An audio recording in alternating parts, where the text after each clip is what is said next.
Olá a todos, sejam muito bem-vindos a mais um programa Por Dentro da Pós. Eu sou a professora Caroline Brasil, coordenadora dos cursos de pós-graduação da Uninter. E hoje eu estou aqui para conversar com vocês sobre um tema que interfere diretamente no nosso dia a dia, que é a mobilidade urbana. O que a gente vai estar falando? Sobre a mobilidade urbana sustentável. Qual é o papel do gestor público e qual é o nosso papel como cidadão? Então, se você se interessa pelo tema, se você é gestor público e quer saber como lidar com a mobilidade urbana sustentável, um tema que tem crescido cada vez mais pela demanda da sociedade, pelas necessidades que a gente tem percebido com o passar do tempo, você assiste aqui o nosso programa conosco. Para conversar sobre isso, eu estou aqui com a professora Rafaela. Professora Rafaela, muito bem-vinda, estreando aqui no programa Por Dentro da Pós. Estou super feliz que você aceitou o convite. Eu que estou super feliz, professora, agradeço muito o convite.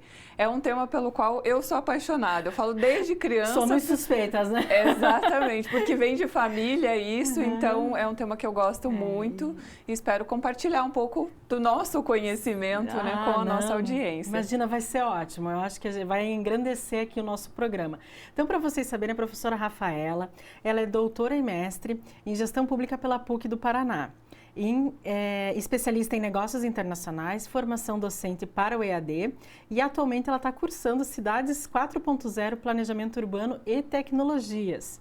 Ela também é graduada em Secretariado Executivo Bilíngue e é membro editorial da Revista Brasileira de Gestão Urbana, URB. E também atuou por 12 anos no ambiente organizacional, nas áreas de comércio exterior e transporte nacional e internacional, nos modais rodoviário, aeroviário e marítimo. Eu tô aqui com a colinha, pessoal, porque o currículo é longo, vejam que ela é bem gabaritada, né? E ela também é autora dos livros Logística e Transporte Internacional, Mobilidade e Logística Urbana e Logística Reversa no E-Commerce, isso da área de logística. E em assessoria de negócios do tradicional ao digital, na parte de secretariado. Ela atua como docente desde 2012 e ela também é pesquisadora. Nós duas agora, né? Ela entrou recentemente, eu já sou pesquisadora do grupo 6 da Uninter, que é Cidades Educadoras Inteligentes e Sustentáveis. Desde o princípio do grupo eu faço parte. E a professora Rafaela entrou esse ano, tipo ótimo, né? Tá só engrandecendo as nossas pesquisas ali no grupo de pesquisa da instituição. Então, ela é pesquisadora da área de logística, mobilidade urbana e logística urbana e atualmente ela atua como docente na Escola Superior de Gestão, Comunicação e Negócios aqui da Uninter. Então, vejam assim que conteúdo é o que não falta, né, professora? Além de gostar do tema. Eu acho que isso é muito importante que a gente percebe quando você começa a falar sobre o teu assunto. Eu acho que a gente pode começar, como a gente tem um público muito diverso, né, Rafaela, aqui no nosso programa, a gente pode começar do básico, que é o que é mobilidade urbana. Eu tenho certeza que o pessoal que está nos assistindo já ouviu falar muito e muita gente tem ainda um pouco de dúvida, mas o que é? É para o carro? É para o cidadão? Como que a gente poderia definir o termo mobilidade urbana? O primeiro ponto, professora Carol, é que a mobilidade é o deslocamento de pessoas. E claro, com segurança, com acessibilidade, mas é um ponto que a gente precisa colocar aqui, é que a mobilidade urbana envolve não só o transporte, né? Então o ônibus, o carro, o andar a pé, mas toda a infraestrutura que está envolvida. Então as vias, a sinalização, a legislação. Então a mobilidade, além de tratar do deslocamento de pessoas, e na legislação brasileira trata também do deslocamento de cargas, ela não visa só o transporte. Então, quando a gente fala de transporte urbano, por exemplo, a gente está falando dos modos de transporte, o ônibus, o carro, mas a mobilidade, ela não trata só dos deslocamentos, mas da infraestrutura também. Eu acho que isso é muito comum, né? Essa confusão de termo, né? Exatamente. É a mesma coisa quando a gente fala logística e as pessoas associam só a transporte. Exatamente. Como se fosse sinônimo, né? Você já deve ter ouvido falar muitas vezes também que logística é o transporte. Não. Exatamente. Envolve um número de atividades muito maior. Claro que o transporte é o mais conhecido, o mais visível, mas a gente tem muito mais atividades, né, envolvidas na logística. Então vejam que interessante, pessoal. A mobilidade urbana envolve muita coisa, desde a legislação, que acho que é o primeiro passo. Exatamente. Passando, né, por infraestrutura, os serviços. E o cidadão junto, né, nisso, exatamente, a segurança, fazendo parte. Sinalização. E quando a gente fala dessa mobilidade urbana sustentável, porque daí a gente já é um termo novo para muita gente, mobilidade urbana, mas quando a gente coloca essa palavrinha sustentável, o que seria essa mobilidade urbana sustentável? Qual é a diferença? A primeira relação que a gente faz é com o meio ambiente, né? E ela não está errada, porque é a questão de você trazer a mobilidade de uma forma que você cause menos impacto para o meio ambiente.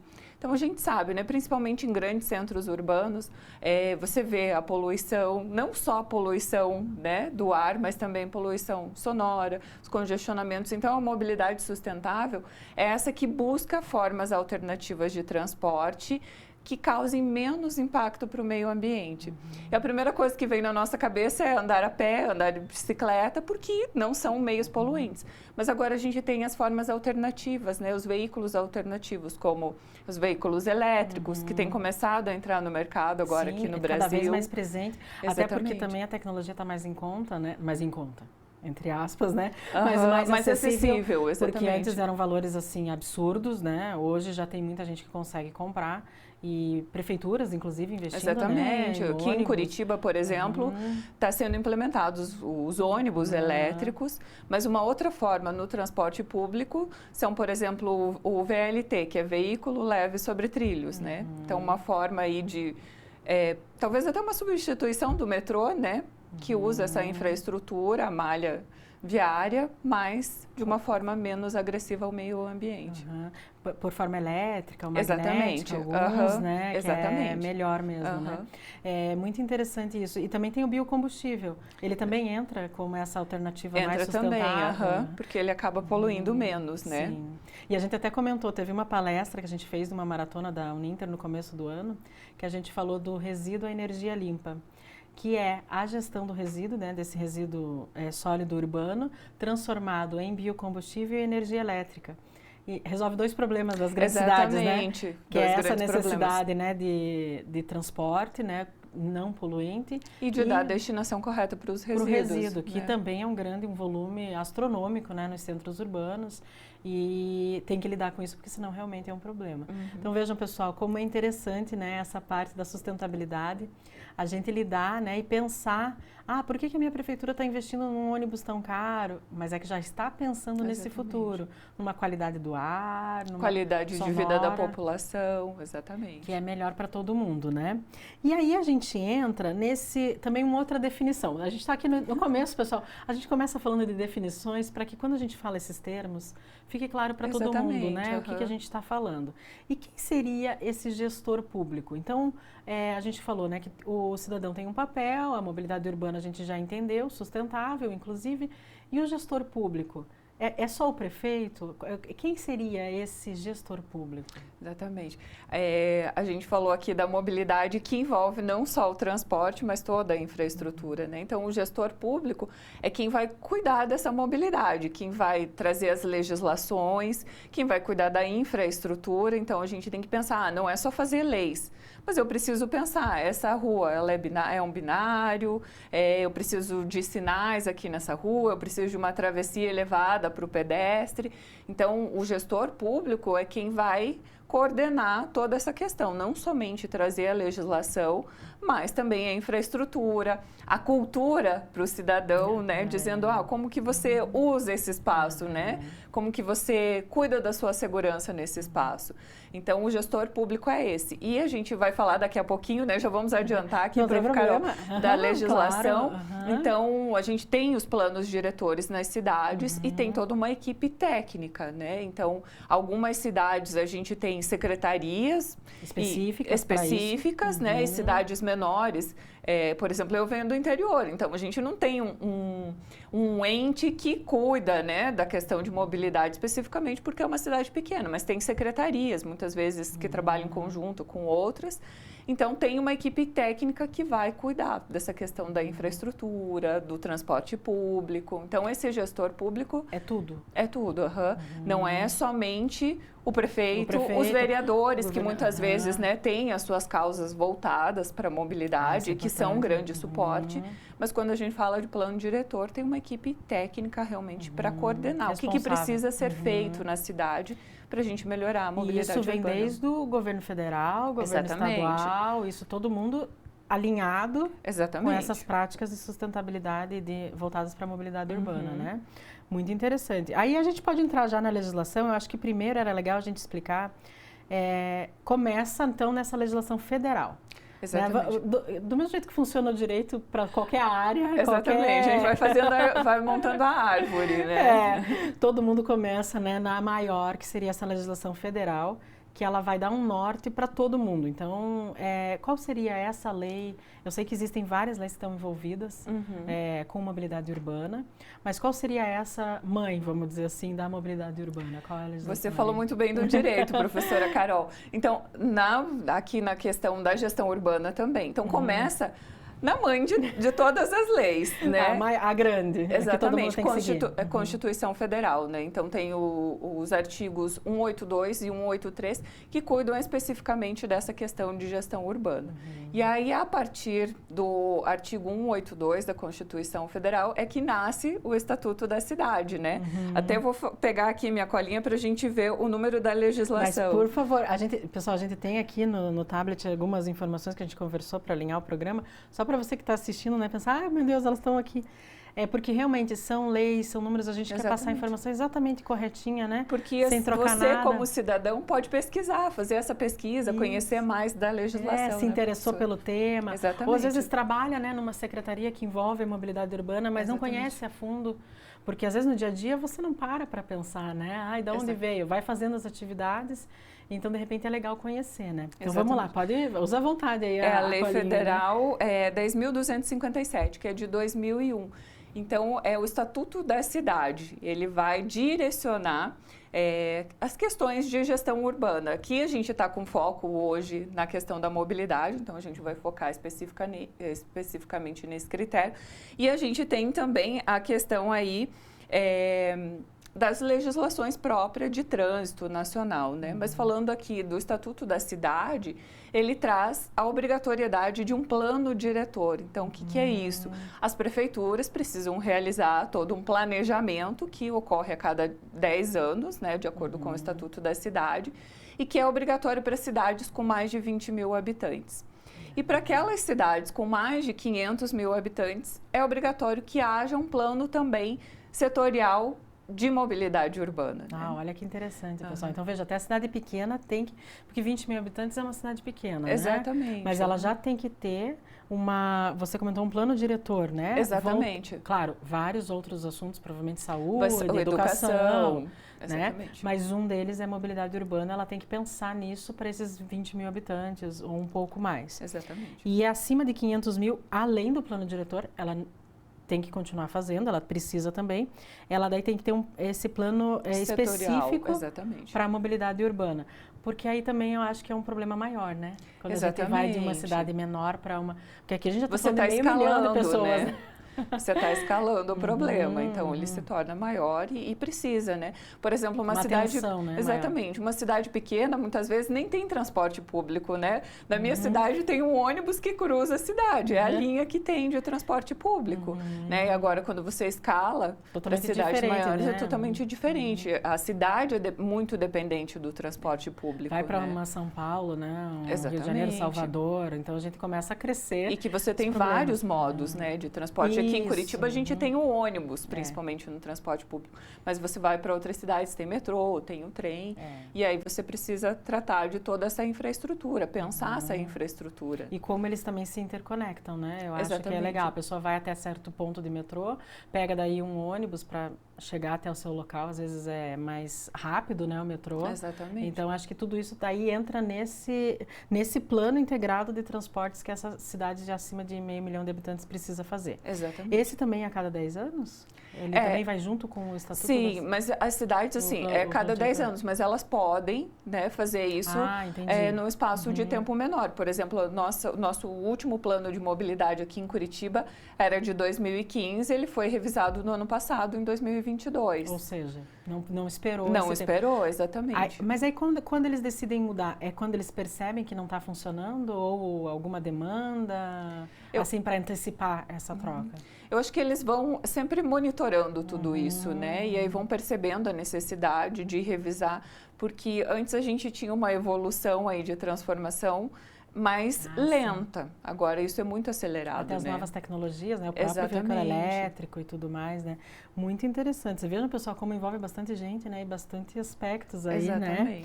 Então, essa vem do federal, né? Aí eu até lembrei aqui, ó, tá anotado aqui no nosso, que existe também a audiência pública voltada para esse plano diretor.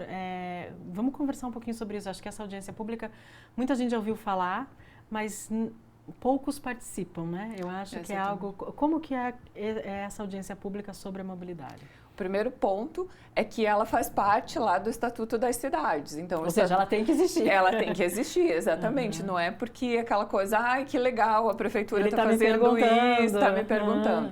Não, é uma lei federal, está lá no Estatuto das Cidades, que é obrigatório que né, os entes municipais ouçam a população. E isso também tem, a gente sabe que tem audiência pública também, né, a nível para várias outras coisas. Exatamente.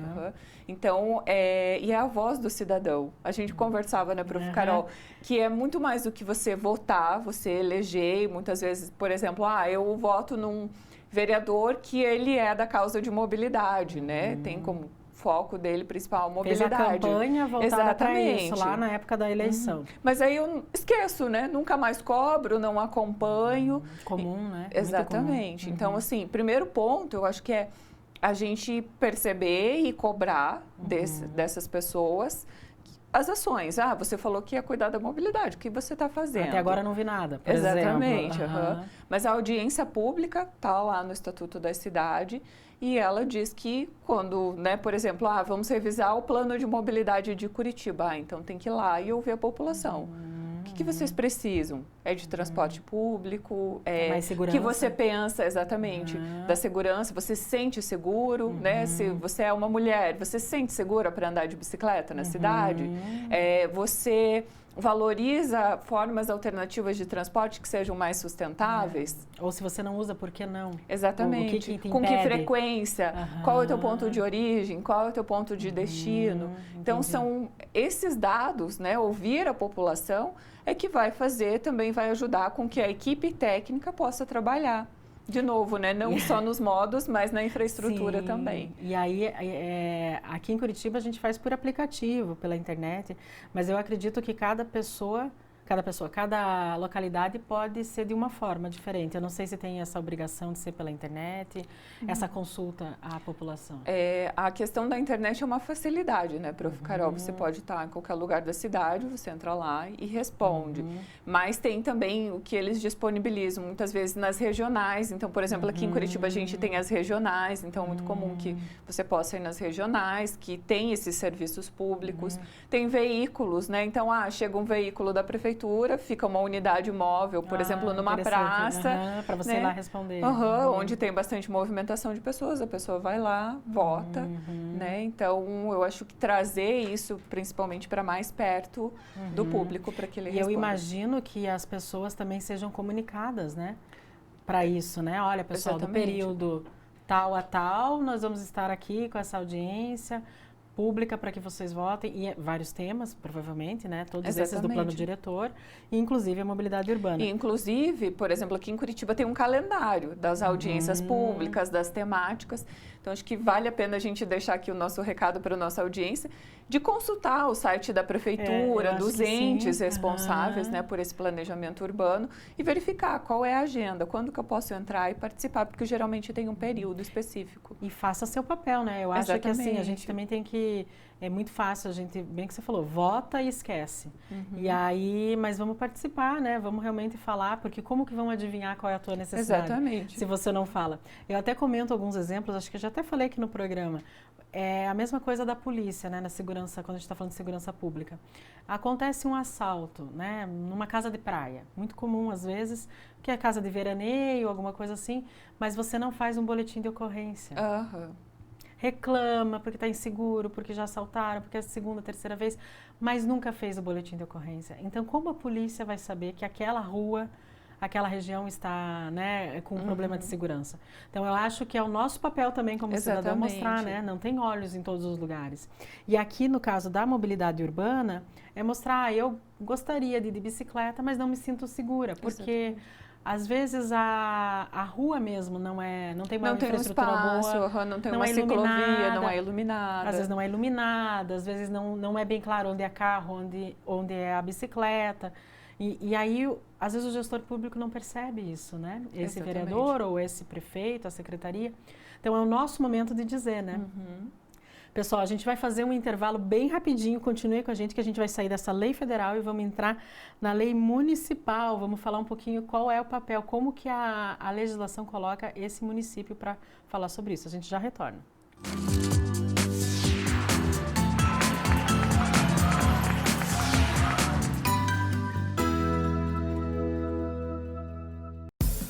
O Ministério do Turismo, a TV Cultura e o Uninter levam até você Provoca. Ainda bem. Metrópolis. Linhas Cruzadas. Estação Livre. Matéria de capa. Senhor Brasil. Repórter Eco. Opinião. Planeta Terra.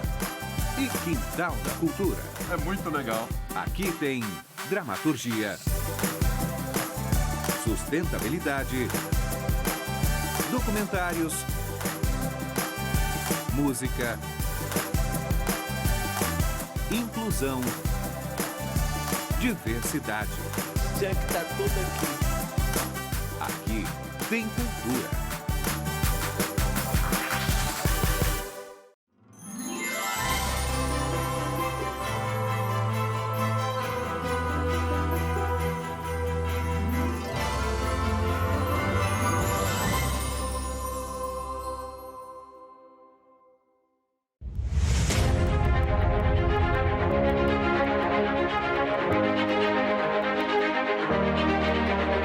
Localizado no ponto mais privilegiado de Curitiba, no Alto do Pirazinho, o sítio de transmissão do Super Canal 13, 13.1 TV Cultura, uma das emissoras mais admiradas e premiadas no Brasil e no exterior, com mais de 400 prêmios. Com seu conteúdo rico, diversificado e plural, combinando informação de qualidade, opinião e entretenimento com diversão e conhecimento para todas as idades. Aqui você tem cultura. 13.2 TV Profissão. Ensino e aprendizagem é a televisão caminhando de mãos dadas com a educação, contribuindo na formação dos cidadãos e no seu exercício da cidadania. 13.3 TV Euronews, um canal voltado para a realidade local, com muito entretenimento e informação a todos os telespectadores da região metropolitana de Curitiba. 13.4 TV Fundação Wilson Picker, Enem para todos e uma diversificada programação, democratizando assim o acesso ao saber. E 13.5, Rádio Digital UHF, a primeira no Brasil. A multiprogramação do Super Canal atende a mais de 3 milhões e meio de telespectadores em Curitiba e na região metropolitana, nas cidades de São José dos Pinhais, Piraquara, Colombo, Almirante Tamandaré, Bocaiúva do Sul, Campina Grande do Sul, Quatro Barras, Araucária, Fazenda Rio Grande, Campo Magro, Campo Largo, Contenda, Lapa, Balsa Nova e Itaperiçu. Essa excelente estrutura de transmissão permite uma ótima recepção em mais de 90% dos televisores da sua área de cobertura. No Super Canal 13, sua imagem pega bem.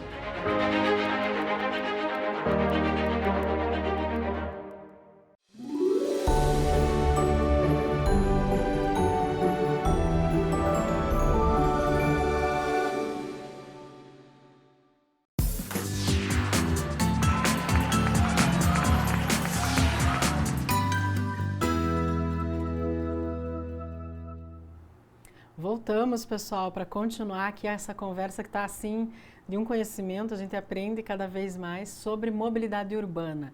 Eu acho que a gente precisa primeiro ressaltar também o número daquela legislação, porque a gente falou uma, né, Rafaela? Exatamente. Da legislação federal, mas a gente tem mais uma para a gente só deixar bem claro qual que é, se você se interessar, se você quiser conhecer mais e até, de repente, se informar na sua prefeitura. Qual é o plano diretor, se a sua cidade tem mais de 20 mil habitantes? Exatamente. Fala, olha, eu assisti um programa que tem um plano de mobilidade. Qual é, no plano diretor, o que vocês têm sobre mobilidade urbana, né? Então, vamos lá, Rafaela, qual seria essa lei, né, da Política Nacional de Mobilidade Urbana, que federal, né? A gente está falando da federal. Então, a federal é a Lei 12.587, que é de 2012. Veja, recente, né, prof. Carol? Isso que eu ia falar. Veja que a primeira é 2001, Exatamente, né, que saiu, depois em 2012, mas ainda assim, nós estamos aqui em 2023 e a gente tem casos de cidades que não têm uma clareza em relação à mobilidade urbana ou que tem muitos problemas, né? Exatamente. E Curitiba se inclui nisso também, né? A gente sabe que Curitiba tem grandes exemplos, né? Transporte público, mas nós temos também nossas situações aí que a gente tem que resolver. A gente poderia até citar algumas iniciativas aqui de Curitiba que a gente conhece mais, né? Eu acho que é legal também incentivar a nossa audiência a pesquisar, né? Não só se tem o plano diretor, mas qual é a secretaria? Quem que cuida, né? Como que funciona na minha cidade? Exatamente. Sim, acho que isso é bom mesmo, né? E Curitiba, sim, tem muitas iniciativas voltadas para o transporte público. Essa questão do biocombustível já é mais antiga aqui. Agora tem a vinda dos ônibus elétricos. Tem bastante o incentivo às bicicletas. Então, recentemente foi instalado aqui as bicicletas por locação, né? Então, é uma outra forma de incentivar a população. E eu acho que incentiva, quando você tem esse tipo de ação, a multimodalidade, né? Então, por exemplo, eu vou de ônibus até um determinado ponto, aí eu pego uma bicicleta, faço um trajeto a pé. Então, você usar várias formas, nessa combinação dos modais, isso é bom. nas formas de transporte aí para se locomover na cidade. E é bom até para a pessoa. E você comentou que aqui em Curitiba tem uma legislação específica das calçadas. Exatamente. Só voltada para isso. Um plano de calçadas que é o Plancal, que se chama Plancal aqui em Curitiba. E tem também o plano cicloviário de Curitiba, né? Que vai tratar dessa questão da ampliação das ciclovias, aonde que que a bicicleta compartilha com o automóvel, onde é via exclusiva para a bicicleta, né? A ciclovia. Então, tem lá dentro, como parte, né, do plano de mobilidade da cidade, a gente tem também específico para calçadas. Diretrizes específicas. Exatamente. Ali. E aí que a gente percebe o incentivo da cidade ao transporte, né, ou à mobilidade a pé, de bicicleta, ou seja, essa mobilidade sustentável que a gente comentou. E tem aumentado, né? Eu percebo cada vez mais o número de pessoas que se deslocam de bicicleta está aumentando bastante. Inclusive, meu esposo vai trabalhar de bicicleta. Hoje em dia, ele acha mais fácil ir de bicicleta, é mais rápido, o trânsito flui melhor e realmente acaba não ficando no engarrafamento, né? Exatamente. Então, fica muito diferente. Ele vai e volta de bicicleta todos os dias e isso está sendo ótimo. Então, vamos lá, pessoal. A gente falou, então, toda essa parte da gestão pública, né? Essa legislação envolvida, vejam que existe a legislação federal, governos devem ter as suas legislações específicas também voltadas para isso, e os municípios, com o plano diretor e dependendo do tamanho. Aí, e claro, né, tem menos de 20 mil habitantes, também pode fazer, né? Pode, sim. Não é obrigado, né? Exatamente. Mas pode, Curitiba foi né? pioneira, por exemplo. Veja, nossa legislação Estatutos da Cidade é de 2001.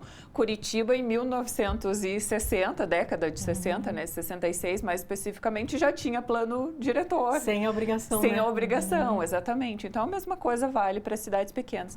Até porque é uma forma das prefeituras garantirem o suporte financeiro do governo, né? Do federal. Repasses daí. Os repasses, exatamente. Porque aí você tem no planejamento, tem um orçamento, e aí você tem, né, um planejamento aí que vai dizer, olha, eu preciso estruturar melhor aqui a minha mobilidade, preciso de verba para isso. Né? Porque não é porque é menor que as pessoas não precisam de segurança, não precisam de infraestrutura para essa mobilidade, né? Mas a obrigatoriedade seria pelo menos 20 mil habitantes, mas se tem menos também não é, não pode. Pelo contrário, é ideal exatamente. Que seja feito.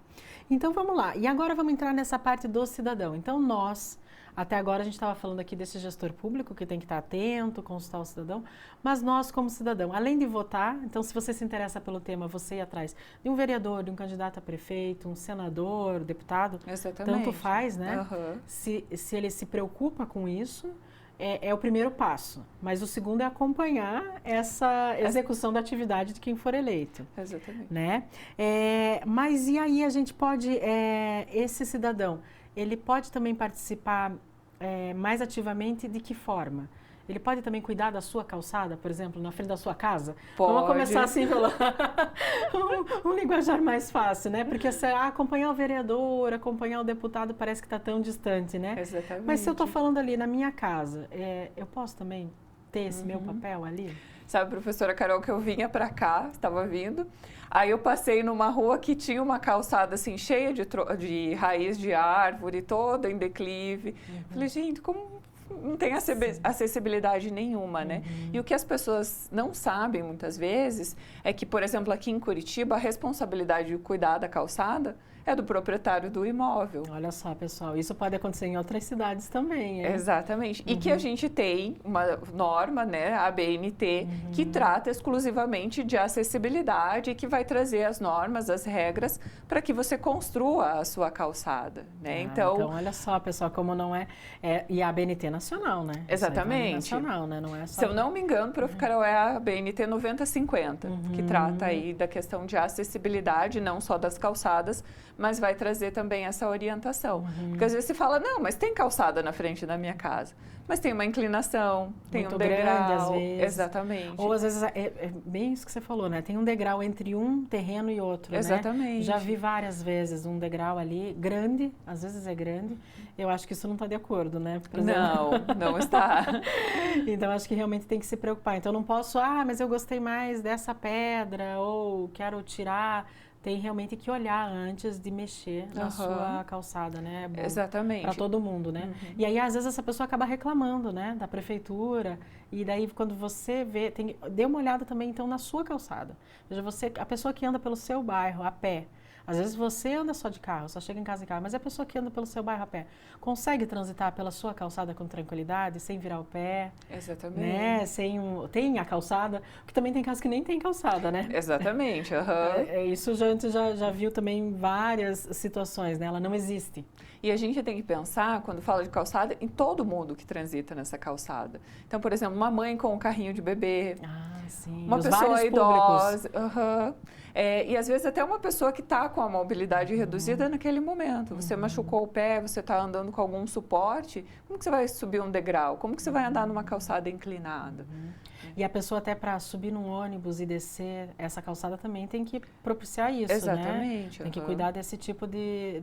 realmente é complexo. Tem que ter realmente uma BNT para não ser cada um fazendo de um jeito. Exatamente. E se for de esquina, que ela comunique com a rua. Né, com o que a gente chama de leito carroçável, né, que é onde os carros circulam. Porque, por exemplo, uma pessoa de cadeira de rodas, tem lá a guia rebaixada para que ela desça, mas aí tem um buraco entre a calçada, ali a guia rebaixada e... Antes do asfalto, vamos dizer. Antes do asfalto, exatamente. Ela vai cair.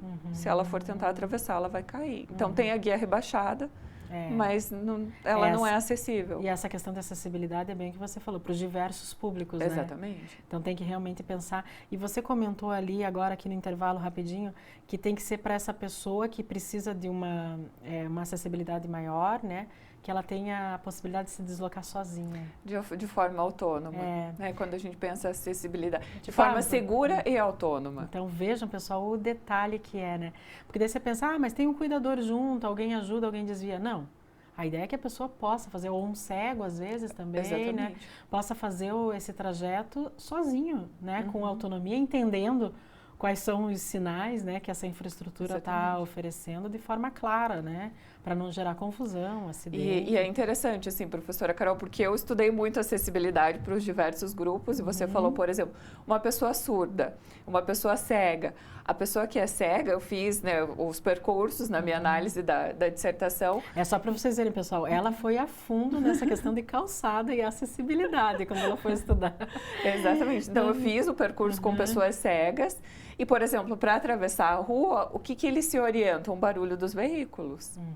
Então, assim, não está vindo o veículo, eu posso atravessar. Então, você colocar um sinal, por exemplo, auditivo num cruzamento, ajuda, porque essas pessoas conseguem se orientar. Até porque daí os veículos elétricos são mais silenciosos, exatamente, né? Tem alguns que a gente não percebe se ele está ligado ou não. Exatamente. Ele é extremamente silencioso. E aí como vai funcionar, né? O tempo de travessia, quando é um idoso, ele tem um tempo maior para fazer a travessia daquela rua. Não precisa sair correndo. Exatamente. Então, a acessibilidade não é, eu tenho uma boa calçada, eu tenho a guia rebaixada, envolve muito Minha mais rua está que bonita, isso. tem um sinaleiro novo, tem uma faixa pintada, pronto, Exatamente. resolvido. Não, né? Então, envolve a questão da autonomia, que você consiga fazer todo o percurso de forma autônoma, ou seja, sozinho, sem depender de ninguém. Questão da segurança, de você não ter o risco de um atropelamento, a iluminação, a questão da movimentação da rua, de você não se sentir O sozinho, volume, inseguro naquela rua. Então, a questão de acessibilidade não é só, tem o piso correto aqui, tem a novo, guia. acabou de fazer, tá tudo certo. Exatamente. Então, envolve muito mais do que isso. E aí, quando a gente está falando, né, dessa parte, eu comentei aqui do veículo elétrico, né? Quais seriam outras alternativas? A gente comentou aqui da bicicleta, né, do uso da bicicleta, Exatamente. pode ser própria, pode ser alugada, enfim. Mas também a gente tem outras possibilidades, né? Aqui eu até coloquei aqui esse compartilhamento de carona. Como que funciona isso, assim? Como que isso ajuda nessa mobilidade urbana? Eu acho que uma questão que vem sendo muito comum é o uso de tecnologia, né, Prof. Carol? Tá entrando em tudo, inclusive Exatamente, aqui, né? inclusive na mobilidade urbana, né? Então, você consegue alugar a bicicleta ali e compartilhar veículos. Então, tem aplicativos que você entra e fala, eu estou indo do ponto A para o ponto sim. B. Já vi. Né? E aí a pessoa paga um valor e é compartilha. diferente, pessoal, desses aplicativos, né? Tipo táxi, Uber. Exatamente. É diferente porque nesse caso você vai dirigindo, Uhum. não é? É esse, né? Exatamente, que é essa questão do compartilhamento, né, do que você tem. Então, eu tenho um carro e talvez eu não uso tanto. Ou eu estou indo para um local e eu quero dividir as minhas despesas. Então, aí você oferece esse serviço de compartilhamento. Por aplicativo. Por aplicativo, Assim, eu já trabalhei, por exemplo, numa empresa que ficava muito afastada da minha casa e eu compartilhava com as minhas colegas. Então, ia pegando o pessoal no meio do caminho e depois devolvendo no final. Pode ser, pode ser. Mas, eu tenho aqui, vou sozinha, né? Uso o meu veículo e compartilho. Então, você reduz os teus gastos e, em vez de você ter lá, por exemplo, 4 veículos transitando, você tem um só. O que seria ótimo, né? Exatamente. E aí tem aquelas iniciativas também que são mundiais, inclusive Dia Mundial Sem Carro. Exatamente. Eu não sei se você que está aí nos assistindo já participou. É muito interessante a gente se desafiar a ficar um dia inteiro sem usar o carro. Eu já fiz isso algumas vezes em algumas dessas campanhas. As primeiras vezes você fica, meu Deus, né? Mas e como que vai ser o horário? Será que eu vou chegar a tempo? Como que eu vou? Porque a gente já se acostuma com o carro, né? E aí você percebe outras coisas, conhece até o seu bairro, o seu trajeto de uma forma diferente, né? Indo uma parte a pé, uma parte de bicicleta, ou usando transporte público. E às vezes se surpreende, né? Eu acho que pode criar novos hábitos, né? Assim, o ônibus, por exemplo, eu falo, às vezes você vai para um determinado local que se você for de carro, você tem que pensar, não vai ter vaga, vou ter que pagar estacionamento. E aí o ônibus te deixa na esquina, né? Ou muito próximo. E aí você faz esse pequeno percurso a pé, ou aí pega a bicicleta, aluga e vai. E esse assunto também, né, do estacionamento. Eu vi que tem cidades na Europa que estão cada vez mais fortes para evitar o uso do carro, né? O carro individual. Exatamente. E os valores do estacionamento são exorbitantes. Eu não sei se eles colocaram uma legislação para isso, mas é tipo R$100 a hora. É algo assim que é impagável. Então, para ninguém. Então, a pessoa não vai porque fica muito caro mesmo, né? E também tem outros pontos, principalmente a Europa, né, professora Carol, que eles cobram pedágio dos carros. Sim, e da cidade, né? Exatamente. E tem as zonas de menos poluição, de redução de poluição também. Então, que você pode ser multado, enfim, se você transitar com o veículo naquele local. É uma forma, a gente comentou no primeiro bloco, né, da educação, né, desse cidadão. Às vezes a forma pelo bolso, ela educa mais fácil, né? Exatamente. Assim, né? Eu acho que é uma forma mais efetiva de educar, né? Daí acaba que você é obrigado realmente a não... É uma nova cultura, Carol. Veja, assim, por exemplo, eu gosto muito da Jane Jacobs, que fala, né, dessa questão de viver a cidade. Então, de tirar o automóvel de cena e colocar o cidadão. Que aí, sempre deveria ser, né? Vamos falar bem a verdade. Exatamente. E aí eu vou trazer um outro caso, por exemplo, aqui de Curitiba, da Rua 15 de Novembro, né? Então, para quem é daqui ou para quem vem visitar, super famosa, turística, exatamente. O que aconteceu? Era uma via exclusiva de veículos. E aí, um belo dia, o Jaime Lerner, né? Que foi governador, tudo aqui de Curitiba, um grande urbanista. Sim, ele reconhecido internacionalmente, prêmios, até hoje, inclusive. Ele ainda é um dos grandes nomes, um ícone. Aí ele falou, a gente vai tirar essa via aqui de carros e vai colocar uma via de pedestres. E aí, principalmente, o comércio se revoltou. Não, porque ninguém mais vai comprar na nossa loja, não vão chegar aqui. Não vão chegar, porque como? Não tem onde estacionar, não tem... E aí, do dia para a noite, ele falou, faz isso daqui, executa. E fizeram, do dia para a noite, realmente. E hoje é uma das ruas mais movimentadas aqui de Curitiba, com grande circulação, com grande grande movimentação no comércio, né? Então, veja, as pessoas vivendo aquele espaço urbano. Uma mudança, né? Uma mudança de cultura. radical, né? De tirar o carro do cenário e colocar o cidadão. E uma coragem, na verdade, né? De você... Ousado. Na época, inclusive, né? Porque hoje já é mais difundido e tudo, né? Mas na época você fala, não, vou fazer isso. 1972. Você imagina, né? Realmente, mas foi realmente, acho que acertado. E isso está cada vez mais frequente, né? Eu percebo que tem várias cidades que estão investindo cada vez mais nessa rua sem automóvel, né? E para realmente ter lugares seguros para as pessoas, né? É muito interessante. E aí a gente tem essa parte, quando a gente está falando da pessoa, então a gente comentou ali da carona, né? É uma das possibilidades, usar a bicicleta, se deslocar a pé. Só que aí a cidade tem que pensar nessa segurança. Né? Eu acho que daí é um trabalho com a Secretaria de Segurança Pública, tem que ter mais policiamento, como lidar com isso para que a pessoa se sinta segura em se deslocar a pé, porque hoje a gente se fecha, às vezes, São Paulo, carros blindados, né? Quantos? Acho que a cidade que mais tem blindado aqui, né, no Brasil, é em São Paulo, que as pessoas não se sentem seguras de não andar dentro dos seus veículos, né? Então, como a gente incentivar isso? Teria que ter realmente essa parceria junto com a Secretaria de Segurança Pública, né? Tem, professora Carol. E aí envolve vários pontos, né? Eu acho que volto de novo na Jane Jacobs, que é da apropriação do espaço. Então, quando um local que tem maior circulação de pessoas, você se sente mais segura do que, por exemplo, você está atravessando uma via no final do dia ou à noite que tem muro alto. Você não vai passar por lá, você não vai se sentir seguro, né?